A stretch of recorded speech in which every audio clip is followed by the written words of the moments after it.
Fala galera, seja muito bem-vindo a mais uma edição de Liga ao Estado. Você pode nos acompanhar pelas redes sociais do Estado do Maranhão, no Facebook, no Twitter, no Instagram ainda, em oestadoma.com.br. Ao meu lado, André Nadler, do imirante.com, nosso membro metaleiro. Hoje a gente está aqui de notícias imirante.com, né, André Nadler? É isso mesmo, hoje a gente está aqui. Vamos bater um papo hoje, né? É Sandy Júnior aqui. É o pense, minha amiga. E quem será a Sandy e quem será o Júnior? Depois a gente conversa. Só que ninguém tá pagando R$500 pra vir aqui. Não tá, meu amigo. E nem tá rodando o Brasil e o mundo aí pelo show, né?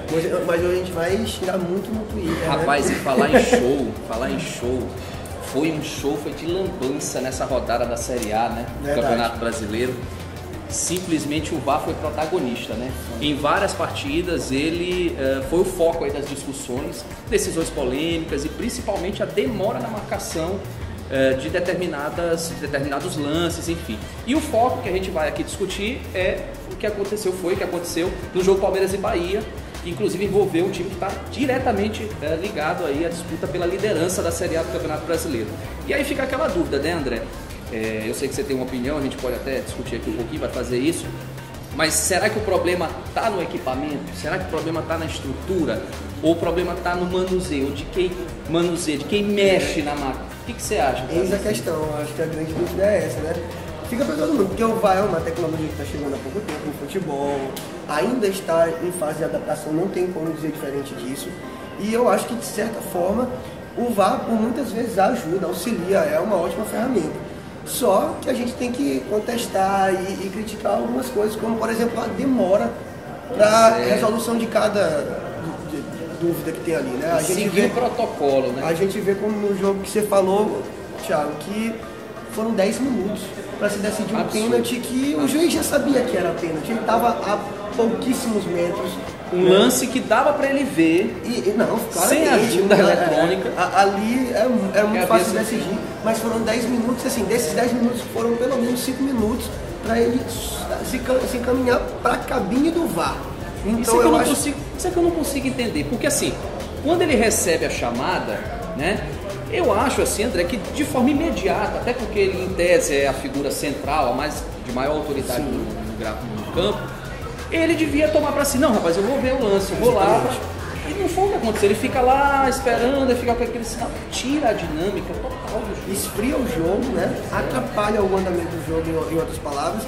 E se a gente observar, assistindo os 90 minutos do jogo, eu que acompanhei ali ao vivo, a gente olhou outras coisas também, que perto dessas decisões dos dois pênaltis, passaram despercebidas, mas também envolve a decisão do árbitro, e não só o VAR, mas o posicionamento dele dentro de campo. Tecnicamente, exatamente. A decisão dele, demoras exacerbadas para poder apitar uma falta. Acho que a coisa que eu vi assim, que mais me chamou a atenção foram os impedimentos. Ele sempre ficava ali olhando muito pro bandeirinha, esperando a decisão do bandeirinha para ele poder falar alguma coisa. É porque no caso do impedimento, né, André, tem agora essa regra que tem que esperar terminar o lance. Exatamente. Isso, para depois inclusive os técnicos, até o próprio Roger Machado no final do jogo critica isso, né? Ele critica essa demora, que ele acha que não acha necessidade, mas eu acredito que é até bom, para que o lance se conclua e realmente o árbitro possa dar ali uma precisão para aquele apito. Só que a gente vê que, além disso, ele contava muito com os seus auxiliares, ou seja, ele estava sem confiança. Eu acho que ele perdeu ao longo do jogo. Aquele momento ali onde o Felipe Melo foi expulso, ali ele concretizou que ele realmente não estava mais no domínio do jogo, né? E, claro, a gente agora pode ouvir milhões de palmeirenses falando, mas o VAR atrapalhou, mas eu acho que o VAR em si, o aparelho, a tecnologia não atrapalhou. A gente não pode esquecer. E sim o árbitro que se enrolou, né? E da parte do Palmeiras, a gente tem que dizer que a expulsão é fator crucial para o Palmeiras não conseguir desenvolver um bom jogo, porque até aquele momento o Palmeiras estava muito bem. Né? Pois é, em relação ao VAR, especificamente do Palmeiras. O Palmeiras alega ter sido prejudicado nessa partida contra o Bahia, mas na primeira rodada foi aquele Botafogo-Palmeiras, não é isso? Exato. Em Brasília decidiu o jogo com lance de VAR, né? Que até hoje é questionado. O Botafogo pediu anulação da partida, foi uma confusão só. Sim. Agora eu queria só fazer uma pergunta para ti, o seguinte. O Filipão, que dentre qualidades e defeitos tem muita coisa, logo no começo, na implantação do VAR, eu me lembro daquela semifinal contra o São Paulo, aquele lance do Dudu, teve pênalti, o Palmeiras ia bater, ficou na dúvida, e o árbitro foi verificar de novo e acabou anulando. Ali ele deu uma declaração, pouca gente observou, mas que vai se confirmando como verdadeiro, porque ele disse que o árbitro hoje no campo, ele não apita mais, ele delega as suas decisões. Isso, ele transporta para o VAR. Tu tá concordando com isso? Mas todo mundo sabe que aqui no Brasil está sendo feito assim. Agora a gente precisa fazer uma comparação, por exemplo, com o que está acontecendo lá fora. Né? Isso. A gente vê... Essa semana foi... Agora, recentemente, acho que foi Manchester City com o West Ham. E a gente pôde ver 2 lances decididos pelo VAR em pouquíssimos minutos. Que é o que eu mais critico, essa demora. Eu acho que essa demora realmente atrapalha o andar do jogo, né? O caminhar da partida. E outra coisa que a gente presta atenção são detalhes, mas que eu acho que pode vir a somar e facilitar o VAR, a implementação do VAR aqui no Brasil, que é, por exemplo, da onde vêm essas imagens, né? Lá isso foi isso pro público. Exatamente, lá a Premier League, ela fornece essa imagem, inclusive você vê ao vivo, para quem está assistindo lá o campeonato inglês ou qualquer coisa do tipo, você assiste automaticamente a decisão do VAR ali na TV. Aqui pela CBF não transferir, não tem. Eu não sei se tu concorda, mas eu acho que tiraria, entre aspas, a ansiedade do torcedor e aquele incômodo, se as imagens que o juiz tivesse feito, também o público tivesse feito. Exatamente isso que eu quero falar, porque eu acho que a gente do outro lado, a gente não tem acesso a essas imagens. Às vezes demora 1, 2, 3 dias para essas imagens virem à tona, né? Que a gente tem acesso. E às vezes a gente não sabe o que o juiz não foi. Atrapalhando. A gente só vê o juiz ali naquela cabine e não sabe realmente o que está acontecendo.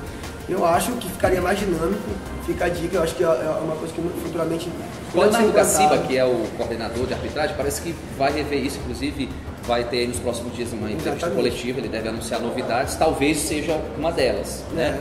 De divulgação das imagens. Ou explodir a máquina do VAR e acabar com o eu acho que, porque assim, na verdade, André, os erros foram corrigidos. Porque, por exemplo, o segundo pênalti do Bahia, tu pode até questionar, eu achei que foi, você achou que não foi. É um lance duvidoso. Mas o primeiro pênalti foi bem claro. E ele ia deixar passar. Exatamente. Ele ia deixar passar. Que ia ser um erro dele. E aí ele transferiu pro VAR. Só que aí o que a gente questiona nesse primeiro pênalti é outra coisa, né? A demora dessa decisão. De algo tão simples e fácil de se aplicar, né? O árbitro do campo desse jogo Palmeiras-Bahia foi o senhor Igor Júlio Benevenuto. Ele é da Federação de Minas Gerais. Inclusive, em abril, ele também se envolveu meio que numa polêmica lá na final do Mineiro. Sim. Ele estava na cabine do VAR na primeira partida da final, Atlético Cruzeiro, teve uma marcação lá polêmica, e na época, André, ele disse, até a gente comentou aqui que uma das frases dele foi, ele disse o seguinte: eu participei da equipe do VAR, mas não era quem tomava as decisões. Ou seja, quem tomava nesse dia, né? E aí no jogo Palmeiras e Bahia ficou bem claro assim, que ele meio que delegou mesmo quem iria tomar as decisões para ele. Vai ver, não é o forte dele decidir. Delega para os outros, né? Delega pros que é o que o VAR o que os árbitros andam fazendo bastante com o VAR, né?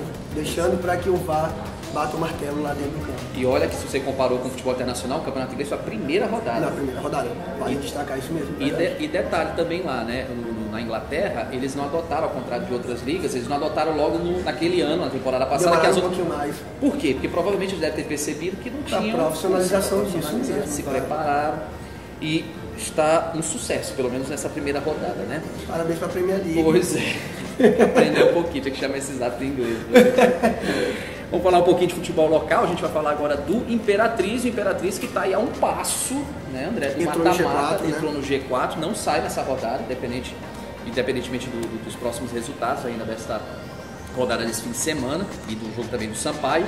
E tem um dado muito interessante, né, do perfil Fute Maranhão, que é um colaborador nosso aí do Twitter, né, dos últimos 26 jogos em casa do Imperatriz, apenas uma derrota. Impressionante a força desse time em casa. É muito, eu acredito assim que é